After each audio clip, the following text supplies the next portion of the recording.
Bom dia, estamos no dia 143 de leitura da Bíblia. Começaremos com Atos, capítulo 28, versículos de 1 a 15. A ilha de Malta. Uma vez em terra, verificamos que a ilha se chamava Malta. Os nativos nos trataram com singular humanidade, porque acendendo uma fogueira, acolheram a todos nós, por causa da chuva que caía e por causa do frio.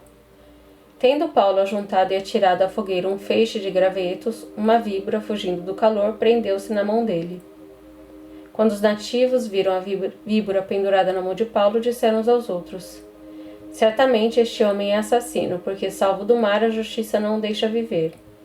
Porém ele, sacudindo a víbora no fogo, não sofreu mal nenhum. Mas eles esperavam que Paulo viesse a inchar ou a cair morto de repente. Depois de muito esperar, vendo que nada de anormal lhe acontecia, mudando de opinião, diziam que ele era um deus. Públio hospeda Paulo. Perto daquele lugar havia um sítio que pertencia a um homem principal da ilha chamado Públio, o qual nos recebeu e hospedou com muita bondade durante 3 dias. Aconteceu que o pai de Públio estava enfermo de disenteria, ardendo em febre. Paulo foi visitá-lo e, orando, impôs-lhe as mãos e o curou. À vista deste acontecimento, os demais enfermos da ilha vieram e foram curados, os quais nos distinguiram com muitas honrarias e, tendo nós de prosseguir viagem, nos puseram a bordo tudo o que era necessário. A continuação da viagem. 3 meses depois, embarcamos no navio de Alexandria, que tinha passado o inverno na ilha. O navio tinha por emblema os deuses gêmeos Castor e Pólux. Chegando a Siracusa, ficamos ali 3 dias. Dali, navegando ao longo da costa, chegamos a Régio. No dia seguinte, começou a soprar o vento sul e em 2 dias chegamos a Puteoli, onde encontramos alguns irmãos que nos pediram que ficássemos com eles 7 dias, e foi assim que nos dirigimos a Roma. Tendo ali os irmãos ouvido notícias nossas, vieram ao nosso encontro até a praça de Ápio e as 3 vendas. Ao vê-los, Paulo deu graças a Deus e sentiu-se mais animado. Salmos 52. A justiça e a bondade de Deus. Por que você se gloria na maldade, ó homem poderoso? Pois a bondade de Deus dura para sempre. Com a língua você trama planos de destruição. Ela é como navalha afiada que só produz enganos. Você ama o mal mais do que o bem. Prefere mentir a falar a verdade. Você ama todas as palavras devoradoras, ó língua fraudulenta. Também Deus o destruirá para sempre. Ele o pegará e arrancará da tenda em que você habita, e os extirpará da terra dos viventes. Os justos verão tudo isto, temerão e vão rir dele, dizendo: Eis o homem que não fazia de Deus a sua fortaleza, mas confiava na abundância dos seus próprios bens e se fortalecia na sua perversidade. Quanto a mim, porém, sou como a oliveira verde na casa de Deus. Confio na misericórdia de Deus para todo sempre. Sempre te louvarei, porque assim o fizeste. Na presença dos teus fiéis, esperarei no teu nome, porque é bom. Samuel, capítulo 4. Os filisteus vencem os israelitas. A palavra de Samuel veio a todo Israel. Israel saiu à batalha contra os filisteus e acampou em Ebenezer, e os filisteus acamparam em Afeca. Os filisteus se dispuseram em ordem de batalha para enfrentar Israel, e quando a guerra começou, Israel foi derrotado pelos filisteus, que mataram no campo aberto cerca de 4.000 homens. Quando o povo voltou ao arraial, os anciãos de Israel disseram: Por que o Senhor nos derrotou hoje diante dos filisteus? Vamos trazer de Siló a arca da aliança do Senhor, para que esteja no meio de nós e nos livre das mãos dos nossos inimigos. Então o povo mandou trazer de Siló a arca do Senhor dos Exércitos, entronizado entre os querubins. E os 2 filhos de Eli, Hofni e Finéias, estavam ali com a arca da aliança de Deus. A arca é tomada, Hofni e Finéias são mortos. Quando a arca da aliança do Senhor chegou ao arraial, os israelitas gritaram tão alto que o chão tremeu. Os filisteus ouviram a voz do júbilo e disseram: Que voz de grande júbilo é essa no arraial dos hebreus? Então souberam que a arca do Senhor havia chegado ao arraial, E os filisteus ficaram com medo e disseram: os deuses vieram ao arraial. E diziam mais: ai de nós, porque nunca antes aconteceu uma coisa dessas. Ai de nós, quem nos livrará das mãos destes deuses poderosos? São os deuses que atacaram os egípcios com todo tipo de pragas no deserto. Sejam fortes, filisteus, comportem-se como homens, para que não venham a ser escravos dos hebreus, como eles já foram escravos de vocês. Comportem-se como homens e lutem. Então os filisteus lutaram e Israel foi derrotado, e cada um fugiu para sua tenda. Foi uma grande derrota, pois foram mortos de Israel 30.000 homens.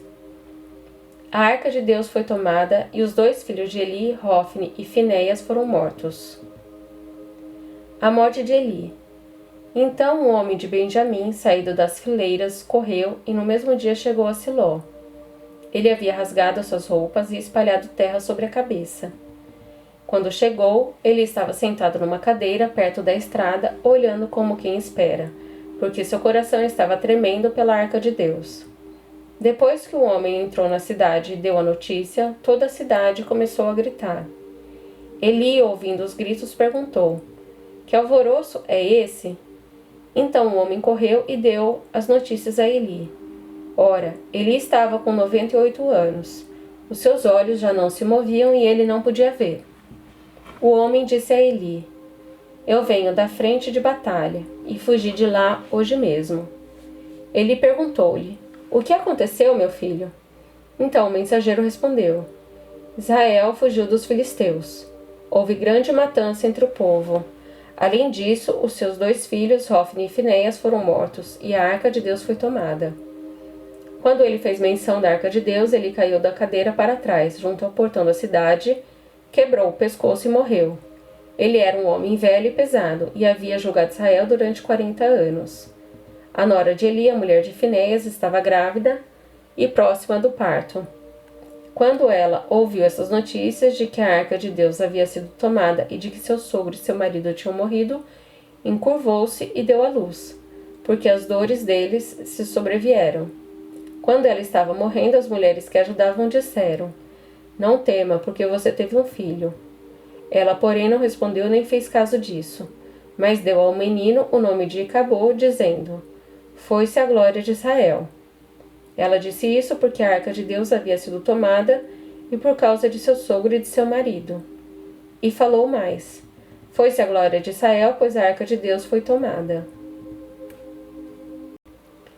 Samuel, capítulo 5.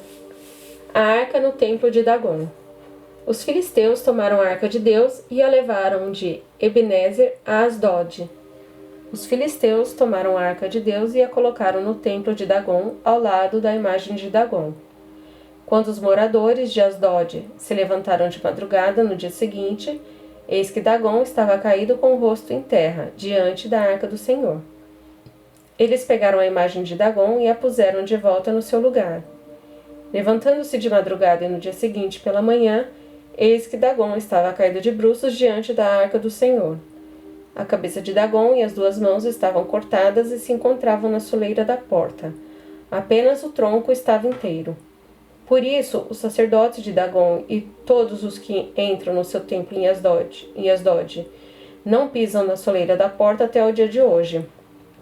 Porém, a mão do Senhor castigou duramente os moradores de Asdod e os assolou, e os feriu com tumores, tanto em Asdod como nos seus arredores. Quando os homens de Asdod viram o que estava acontecendo, disseram: a arca do Deus de Israel não deve ficar entre nós, pois a sua mão é dura sobre nós e sobre Dagom, nosso Deus. Então enviaram mensageiros e reuniram todos os governantes dos filisteus e perguntaram: que faremos com a arca do Deus de Israel?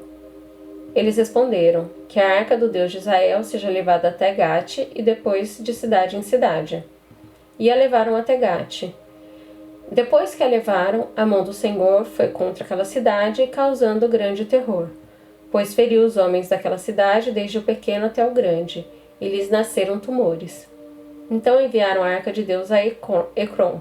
Mas quando a arca chegou lá, os ecronitas exclamaram: trouxeram a arca de Deus de Israel até aqui para matar a nós e a nosso povo.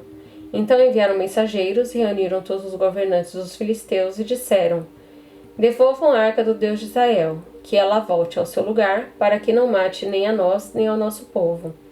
Porque havia terror de morte em toda a cidade, e a mão de Deus castigou duramente ali. Os homens que não morriam eram atingidos com tumores, e o clamor da cidade subiu até o céu.